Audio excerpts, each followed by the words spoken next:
Sesuai dengan namanya, ayam sultan bisa menjadikan pembudidayanya bak sultan.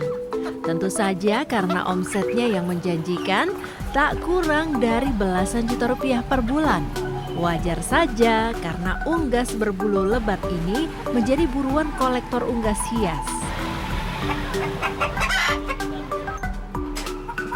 Ayam sultan berasal dari negara Turki, lalu beradaptasi dan berkembang biak di negara Indonesia.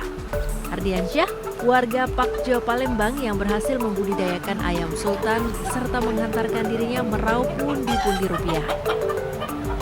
Kalau yang ini grizzle, bulu balik. Kalau yang ini bolan sultan. Ini asal negaranya dari Turki. Cuaca nggak berpengaruh Pak? Tidak pengaruh. Yang penting tanahnya jangan sampai lembab, lantainya jangan terlalu lembab. Pakannya sama seperti ayam-ayam yang lain. Mungkin ada lumpur seperti itu aja.